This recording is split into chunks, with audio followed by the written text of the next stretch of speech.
Hola, ¿cómo están? El día de hoy vamos a hablar de un tema súper interesante. ¿Cómo contener una crisis en el salón de clases sin asustar, sin amenazar? ¿No? Este es un tema muy especializado porque lo vamos a trasladar a el espectro autista. Estamos hablando cómo puedes contener tu maestro una crisis en este cerebro que es un cerebro atípico. Hoy nos vamos a dar cuenta que no se trata de un berrinche, se trata de un sistema neurológico desbordado. ¿Qué nos puedes decir al respecto, amiga?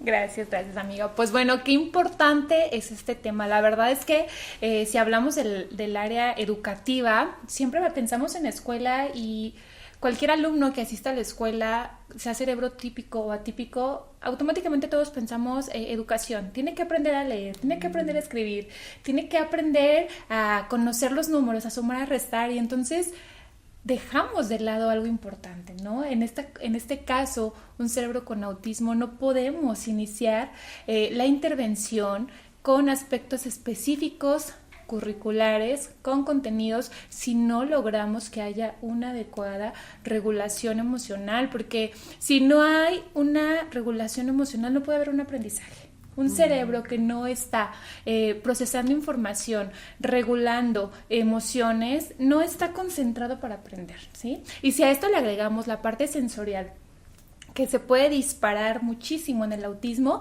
pues es muy complicado. La verdad es que algo importante es conocer primero estas características que pueden llevar a un alumno con autismo a una crisis, ¿no? Nosotros decimos, luego hay como una disputa, ¿no? Así como, ¿es crisis emocional o es crisis sensorial o cómo inicia esta crisis del alumno con autismo que lleva esta parte conductual en ocasiones disruptiva, que empieza a golpear, que empieza a gritar, puede darse por una sobreestimulación sensorial, ¿no? Por todos estos estímulos externos que a él lo alteran. Entonces, algo muy importante es, creo que conocer esto para prevenir, tratar de evitar las crisis, porque a veces decimos, ¿qué puedo hacer cuando le pase esto? Pues mejor pensemos en qué puedo hacer para que no le pase esto, ¿no? Algo muy importante, porque después de esta sobresaturación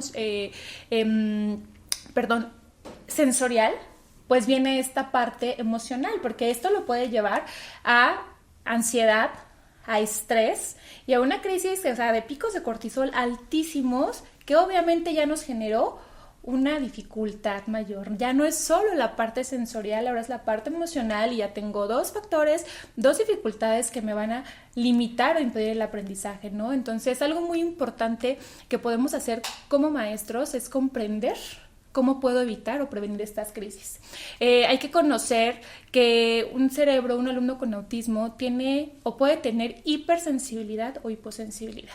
Y hablando de la hiper, lo que es más, hay alumnos con autismo que pueden requerir de manera permanente o constantemente audífonos o tapones en los oídos, porque eso que nosotros, ese sonido regular que para nosotros es tan natural y todavía decimos súbele la música porque no se escucha, para ellos es un dolor. Es como si alguien te gritara aquí, eso es muy incómodo. Entonces imagina que alguien te esté gritando todo el día, es muy molesto. Entonces llega un punto en el que esta situación de comunicación tal vez no va a saber expresar cómo o cómo decirnos, me duele, me lastima, simplemente tiene una crisis y eso me está diciendo a mí que tengo tal vez que cuidar los sonidos, que tengo que cuidar la luz, que tengo que cuidar el entorno. Entonces, algo muy importante pues es prevenir en el aula, ¿no? Y entonces, cuidar los sonidos, incluso el contacto, la parte táctil es muy importante. Hay casos de alumnos con autismo donde se quitan los zapatos. Y entonces la maestra está dedicada, enfocadísima en que se ponga los zapatos. Y se nos pueden ir 1 mes, 2 meses, 3 meses en que aprenda a ponerse los zapatos. Y entonces yo ya perdí 3 meses valiosos de intervención por querer forzar algo que para él es molesto. Vamos a resolver. ¿Qué puedo hacer? Tal vez pongo una alfombra. Tal vez voy a poner una alfombra en mi salón y le beneficia a él y a todos los demás. ¿A quién le perjudica? Nadie. Todo puede hacer uso de la alfombra.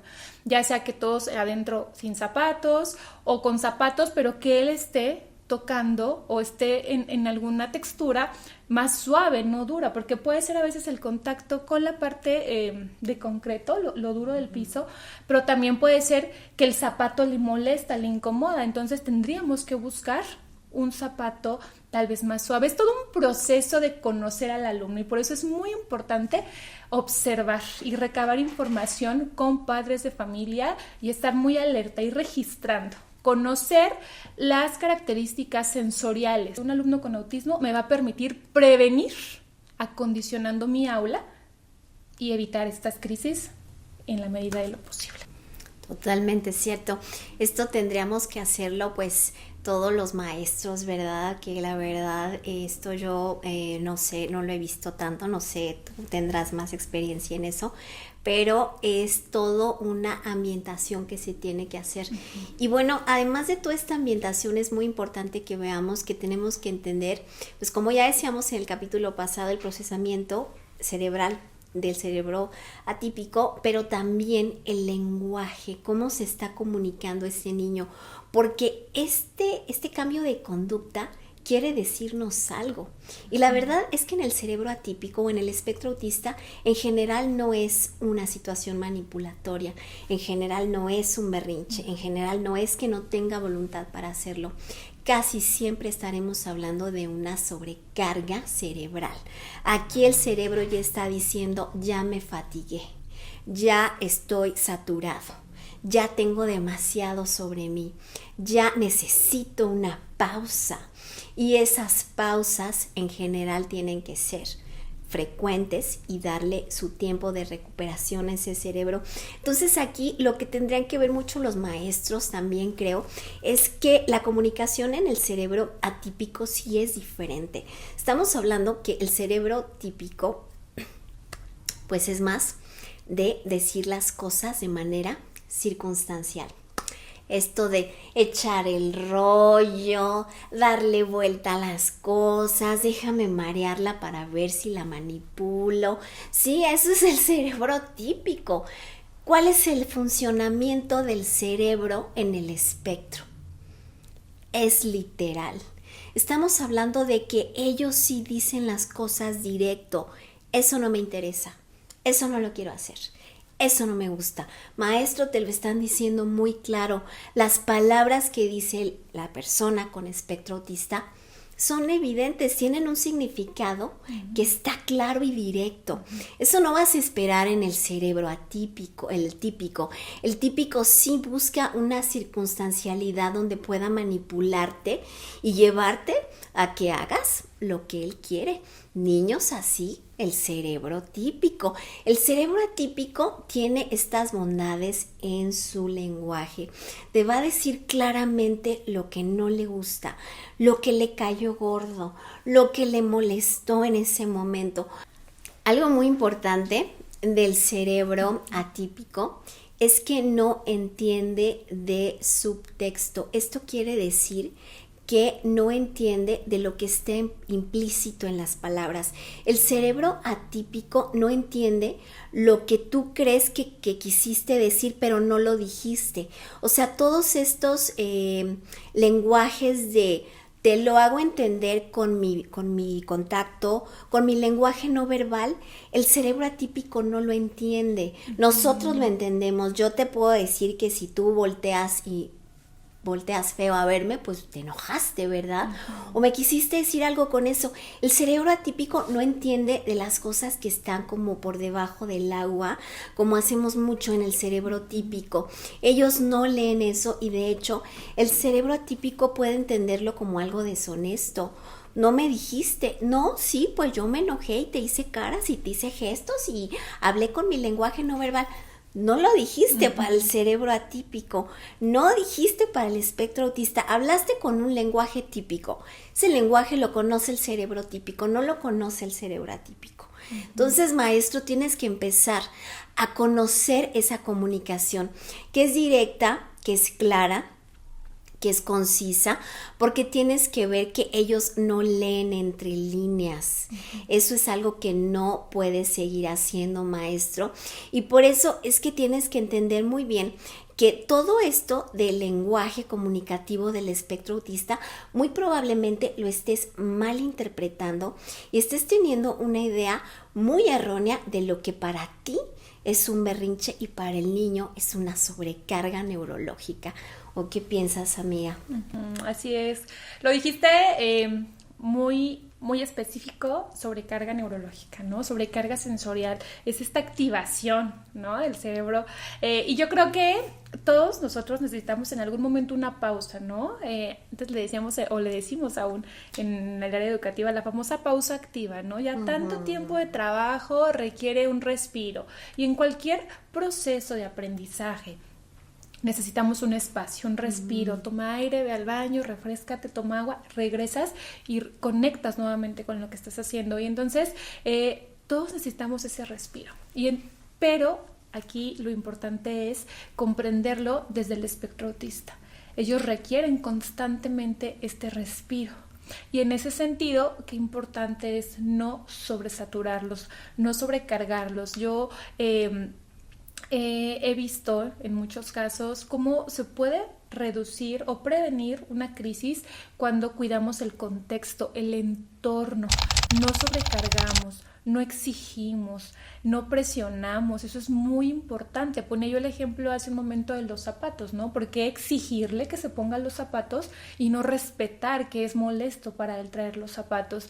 Yo creo que sería una intervención no funcional o no idónea si desde el contexto educativo, desde la parte de terapia, psicoterapia, decimos vamos a trabajar con él que aprenda a ponerse los zapatos. Yo creo que primero tendríamos que identificar por qué no le gustan esos zapatos. Si es la textura, si es que le aprietan. Al principio cuando son nuevos, pues en lo que el zapato se adapta, pues sabemos que puede ser rígido, puede ser incómodo. Entonces, qué importante es cuidar como docente, como padre de familia, incluso como especialista, cualquier persona que tenga contacto o conviva constantemente con una persona con autismo, cuidar la parte sensorial.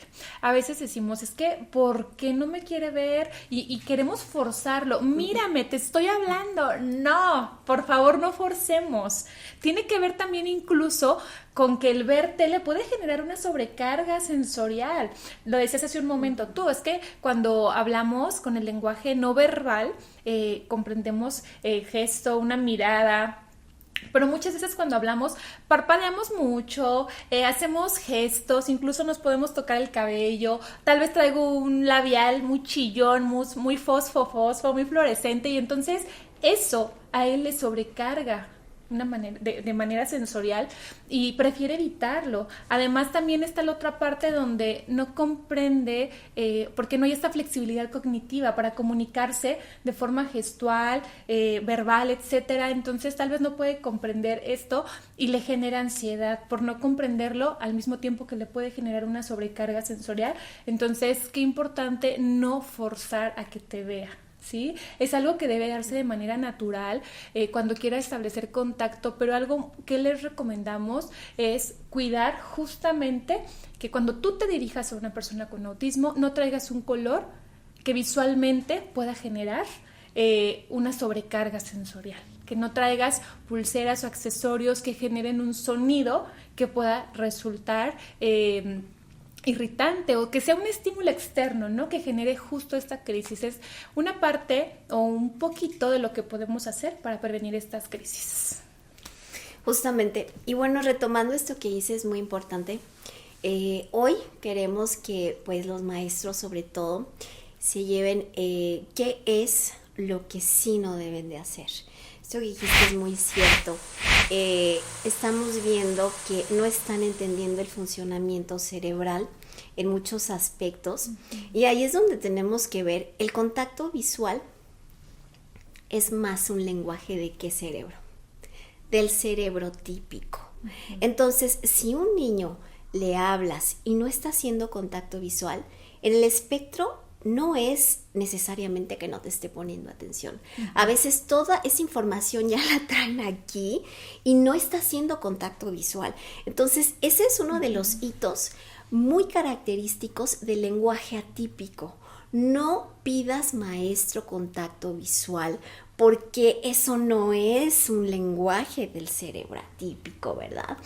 Entonces aquí es donde tenemos que ver que la comunicación en el cerebro del espectro tiene muchas cualidades. Estamos hablando que es un cerebro honesto, estamos hablando que es un cerebro conciso, que tiene una exactitud que parece de libro, ¿no? Eso lo vemos hasta en muchas series que hay, ahorita que está, por ejemplo, la de Good Doctor. Ahí pueden ver cómo él usa términos médicos súper complejos y los dice como si estuviera platicando, porque esa exactitud la tiene el cerebro atípico. Entonces no necesitan verte a los ojos, no te preocupes, maestro, que no necesita eso para tener el conocimiento. Este tipo de comunicación es muy creativa también, es muy honesta, es muy emocionalmente directa. Por eso tienes que aprender mucho de este cerebro más bien. Y aquí la cosa es que hoy queremos ver que esto lo entiendas más claro. En el momento de crisis estamos hablando de un desborde neurológico. Estamos hablando de que el sistema colapsó. Eso quiere decir de que el cerebro está en modo supervivencia. Está buscando cuáles son las 3 fases del modo supervivencia. Huida. El niño se quiere salir corriendo. Está paralizado de miedo. O va a luchar. Y no te conviene que luche, ¿verdad? Porque ahí sí te cae el golpe y te lo mereces por no entender el funcionamiento cerebral del cerebro atípico. Entonces podemos ver que en ese momento no es un momento de aprendizaje. Si el cerebro está en un punto de supervivencia, ahí no vas a enseñar, maestro, ahí no vas a aprender. Ahí lo que tienes que hacer es buscar la calma, ¿verdad? Aterrizarlo a la calma. Y sí, la verdad es que todas tus estrategias que traes más son del cerebro atípico. Entonces, en el cerebro atípico, ni pienses que va a funcionar lo mismo, porque la sensibilidad es diferente y el procesamiento de la información es muy distinta. A un niño típico sí lo abrazas y sí le dices, aquí estoy, te contengo y estás aquí apretadito. En el cerebro atípico, lo que menos quieren a veces es contacto, porque el sistema táctil es mucho más sensible que en el cerebro típico. Entonces, en ese momento, lo último que quieres es que te le acerques a contenerlo físicamente. Claro. No lo sujetes, no lo contengas físicamente, no lo arrastres a menos que esté la seguridad amenazada en ese momento. Pero si no, no te acerques. Otro de los errores es que a ese niño, ya que lo ves en esa crisis, lo encierres en un grupo de adultos o de gente y todos estén al mismo tiempo hablando, cálmate ya, relájate, no, sí. Por favor, eso hasta en el cerebro típico nos inquieta más. Eso no es una situación que vaya a ayudar o que vaya a relajar en ningún momento. Entonces, una regla muy clave, maestro, es que en ese momento, otra vez, menos es más. Ya no hables. No esperes que el niño va a entender y va a razonar. No trates de hacerlo entrar en razón. No trates de utilizar tus palabras amenazantes y mucho menos catalogarlo enfrente de los demás niños. La vergüenza es una herida que puede hacer que esa crisis se prolongue mucho más. Y en ese momento, las palabras más calmantes donde tú le hagas entender que estás ahí y que no lo vas a invadir en ese momento y que tiene tiempo para recuperarse de esa crisis, es lo más importante que puedes hacer. Te invitamos a que compartas nuestros capítulos, que le des like, que nos pongas comentarios. Acuérdate que toda esta información es información científica de expertos profesionales en estas áreas. Entonces nos interesa mucho cuál es tu opinión, cuáles son tus dudas. Estamos al pendiente de todo eso aquí en estos capítulos sobre autismo.